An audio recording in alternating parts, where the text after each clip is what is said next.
Alright guys, this is going to be an interesting segment, a little different from anything I've done before, and I've wanted to be able to use this particular podcast I'm going to be showing you clips from today to make a point about politics in the past, but now is really the best opportunity to do so, so I've set it aside until now.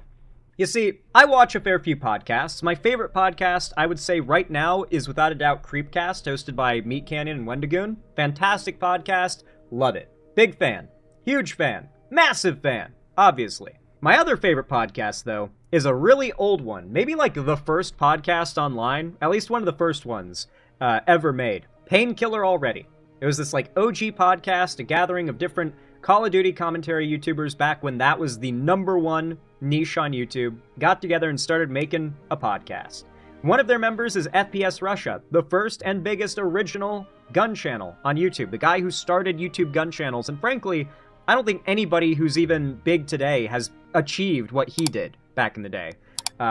You've got Woody's Gamertag, who is himself massively famous. And you've got another host on this podcast who's going to be part of the focus of this video, Taylor. Taylor was never like one of these big like known people, but he's a funny guy. And he was a really good fit for the podcast. And so for the last, I don't want to say decade plus, these three guys, FPS Russia, Woody's Gamertag, and Taylor. Oh yeah, Taylor replaced Wings of Redemption, who is one of the original hosts, yes. Woody, Taylor, and Wings. Or Woody, Taylor, and Wings. Woody, Taylor, and FPS Russia. They are the hosts. And it's a funny podcast. It is an entertaining and funny podcast, but especially as of late, I've been occasionally blighted with hearing my funny podcast men dip their toes into politics. And they've always done this to an extent. I don't go to them for their political opinions. I expect their political opinions to be anywhere between uninformed and downright retarded on any given day.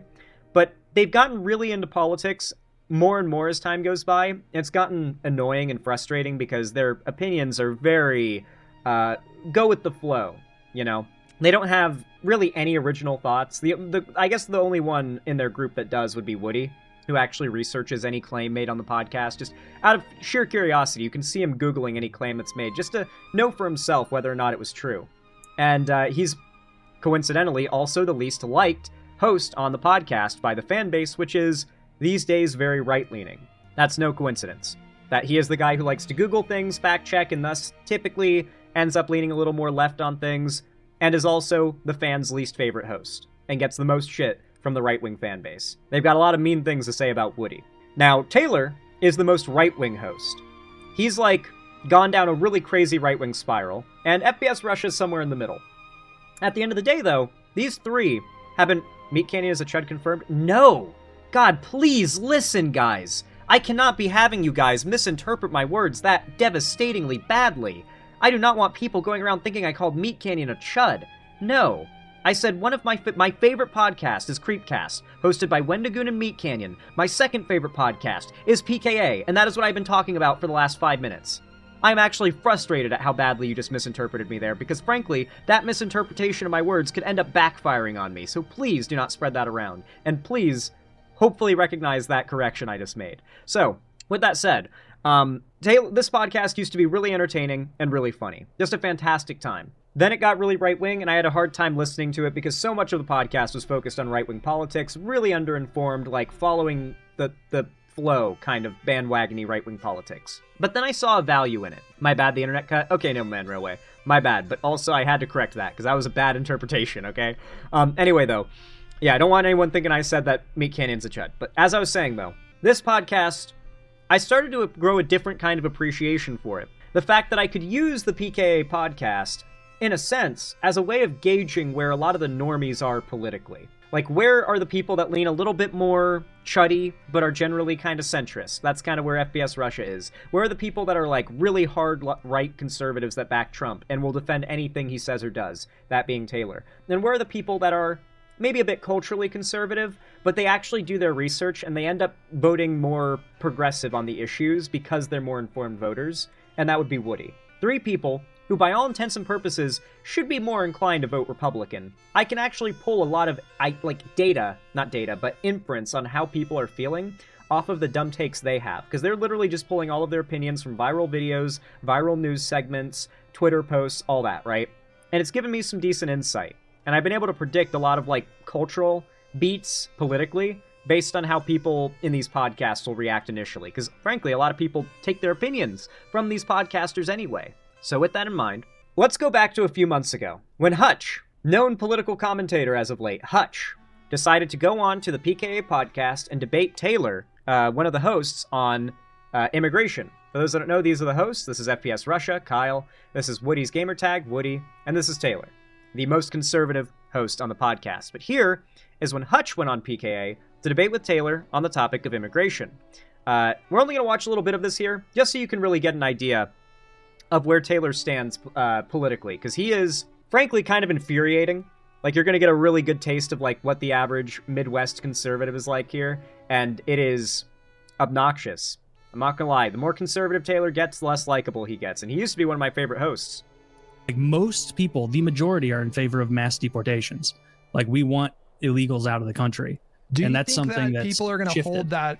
Do you think that people are going to hold that opinion if prices go up, for example? Some will, some won't. I mean, I think that you're going to. I think yes. you're going to see a number of. I think there are going to be some short-term hardships, and I think people are okay with that if there's a way out or there's a plan. I felt like with Biden there was no plan, and there was no sort of like, we're going to get rid of these people and we're going to have to adjust to it. There was no talk like that, and I mean, it was Musk. But that's exactly what Musk said. Is like, there'd be some short-term hardship throughout this thing. He was talking about tariffs in particular. Called it like shock therapy. But I don't care what it costs. I don't care what it costs to secure the border and to make sure that we know who's, coming into this country, and we stop the literal invasion. The literal invasion. Literal of invasion. Issue is and separate millions from the, of people. Illegal immigration issue. I mean, no, they're very intertwined. Like, this right here shows so much of where these guys' heads are politically. None of them have ever done a modicum of research on illegal immigration. For them, all illegal immigration is like inextricably tied to asylum seekers and illegal border crossers. And yet they fail to realize the vast majority of these people are literal H-1B visa overstayers or work visa overstayers or visitor or student visa overstayers. They entered the country legally, not over the southern border, and stayed illegally. That is the vast majority of illegal immigrants. Are they sponsored by that C scam shit? They created Lock and Load, and I think it's the funniest thing ever. The idea of a product that makes you come more is hilarious. I think I have like I bought a bottle of it, and I have it somewhere. It's like in my packed shit. I used to have it as part of my set, and it's in my wait, hold on. See, look to the bottom right. See, I've literally got a reference to it here because it used to be part of my set. I think it's the funniest fucking thing ever. Lock and Load.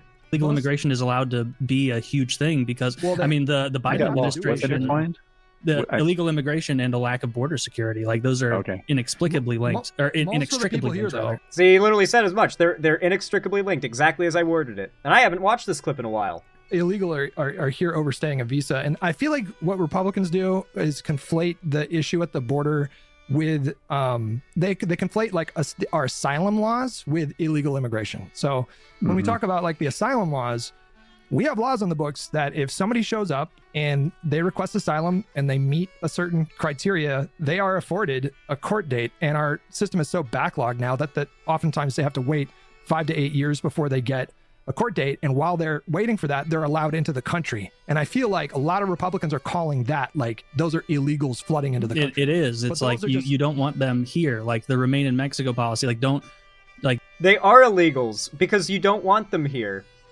This is literally the average American's mindset. That's what, like, I know it's infuriating, and you must be thinking, like, God, this guy's so dumb, and he so clearly has no actual real beliefs. He just wants immigrants gone, and it's clearly driven by some level of hate. This is how most Americans are thinking. Like, when someone brings an actual argument to them, this is how shut down and closed-minded they are to it. Like, they are very stubborn, very dismissive. You're going to notice that as a trend with Taylor, and this is true of a lot of conservatives that vote Trump. They're very dismissive.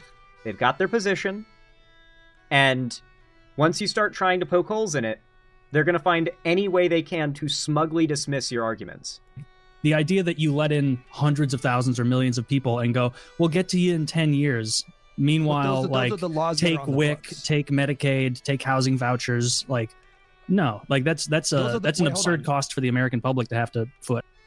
So like you can see, it's like no, like he's very like dismissive about it. So this is like the average American voter. This is the mindset of the people. This is exactly how my parents act. Yeah, you guys would probably heard this exact tone and way of speaking, and like very dismissive, speaking down to those that don't agree with like Trump's policies kind of way of speaking. Like, you know, conservatives have been trained to look down on people on the left. And so when they're not being outwardly cruel and hostile, which Taylor can't be in this context because this isn't like a debate show, it's meant to be a chill podcast, the best he can do is be very dismissive and smarmy and smug. But make no mistake, Taylor is very clearly Trump's strongest soldier. And Trump's, like, hardline, no immigration period policy is what Taylor is voting for. And when I say fully shut down border, no freedom of travel, no immigration, that is what Taylor and, particularly Taylor and Kyle back. That is what they're in favor of. And so with Trump walking these positions back, you might imagine certain individuals are not too happy. Take, for instance, Taylor from PKA's tweet from yesterday. Trump saying Americans aren't skilled enough or smart enough to fill the glut of jobs being stolen by H-1Bs makes him my enemy. I hope the Dems throw him in jail. And if you think that's the end of it, here is a new segment. That clip was from a year ago. The clip that you saw there where, or 10 months ago when Hutch was debating them about Trump's recent win in policy. Here is a recent clip from them from 2 days ago from the newest episode of PKA, maybe second newest. And the clip is simply titled, Trump's Terrible Economy. Literally 10 months later, this is their tune about Trump and his handling of the country. Trump tweeted, I want to read it verbatim, it's mine as well. Walmart just announced that prices for Thanksgiving dinner is now down 25% since under sleepy crooked Joe Biden in 2024. Affordability is a Republican stronghold. Tone deaf. The Republicans will use this an irrefutable fact. The fact is that, and if I've got it linked there, you can look at what the 2024 meal was and what the 2025 meal was. I believe there are 21 items in the 2024 meal, all name brand. Now it's 15 items, all great value brand. It's such a bald-faced lie that it's like, how can you have any faith in anything he says when you see he'll like pump you that can't. lie? You can't. Like he's pissing in your face and telling you to drink up because it's lemonade. Like that's why I'm glad we know they're losing. Did you see that 60 Minutes interview where that bitch said, well, Mr. President, groceries are more expensive. No, you're wrong. And she backed down like a coward because he sued them last time. They gave him a hard time and he won. Like, she backed down like a coward. She should have said, no, sir. Here's an apple last year. Here's an apple this year. Here's this. And get a fucking list a mile long. Nothing is cheaper this year. Nothing in the world. And certainly that you can eat in this country is cheaper than it was last. That tone change after 10 months. Like, you guys, like, this is undeniable. Like, and I think you can tell, like, based on the way they were speaking, it just 10 months ago, like, they were very much reflective of the average American voter's mindset. Like, that, they were basically reflecting exactly the #1 wedge issues that Trump won on. And here they are, immensely pissed off at Trump, like, actively hoping that the Democrats arrest his ass because they feel so betrayed. Like, and they're mad. You can tell they're actively mad at Trump. Year, and it was bad last year, and it was bad the year before, and it was and bad. Not because they've changed their mind politically. They still hold the same political views. They think immigration should be fully shut down and that the economy needs to be prioritized, but Trump has failed to deliver. And they were even willing to accept some short-term harm. You remember them saying that, but now it's 10 months. Now we're getting into the holidays, and things are only getting worse and showing no signs of getting better, and Trump is still promising that there's just going to have to be hard times before things get better. And it's not working anymore. As Taylor himself pointed out, tone deaf. And exactly why the Republicans are losing right now and deserve to, as he said. At the year before. Every year, it's more expensive. Yeah, and it's a fucking joke that they're not addressing it and doing this. Inflation. It's not even inflation. And the way inflation is back up again. The way they've handled beef alone is embarrassing. There's no reason a steak should cost fucking $40. Is that what a meat steak cost? Like, so, I have a question. I don't eat steak very much anymore. It's too expensive. so let me ask those of you who do. So I don't know steak prices. That's all true. But I see on Reddit pieces of steak for like $115, and I'm like, oh, this is probably cherry picked, right? So that's Canada. Dude, Canada's so much worse than we are with the prices. Not to minimize what we're doing. I guess my question is, like, a steak that you would actually buy and eat. What kind of steak? Not ribeye, sirloin, filet mignon, T-bone. They get a little bit like caught up in talking about meat here for a minute, but I got 2 filet mignons. The best on it. Like, his car, the trunk wasn't ventilated, air conditioned, but he was a cattle store that he was parked in.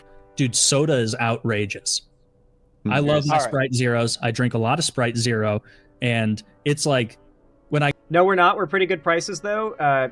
KD is pretty expensive. Yeah, no, I mean, keep in mind, conservatives, these are conservatives who, everything they know about Canada, they're hearing from conservative outlets. And a lot of, like, prominent Canadians in America are conservative pundits who make a living off of shit-talking Canada. Think Steven Crowder, who's, like, a really big anti-Canada guy. Like, a lot of his content is about how bad Canada is and how much better America is than Canada. I go to the nice grocery store near me, it's like $8 per 12-pack. And if I go to Walmart, it's like $5.99, or sometimes marked down to like $4.99 on occasion. But it's like easily double the cost that soda was pre-COVID. I don't know about that.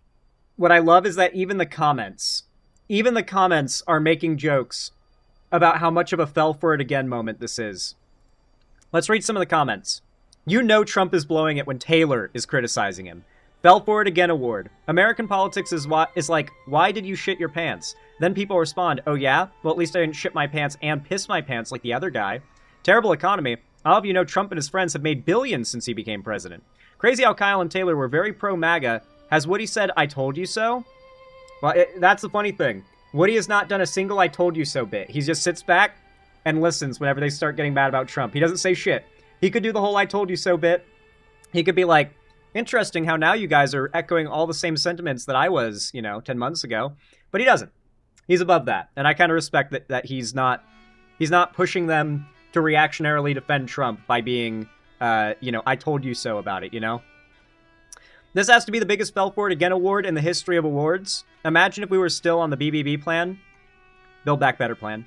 Shit doesn't get cheaper. Inflation going down doesn't mean prices go down. It just means it doesn't go up as much. GOP voters got duped again. Taylor wins the Fell For It Again award for his support of Trump. The real issue is the US dollar. Consequences for rates being 0% for years. Blah, blah, blah. Wanted to make a pot roast for $45 for the meat. For the meat were cooked. Wait, wanted to make a pot roast, $45 for the meat were cooked.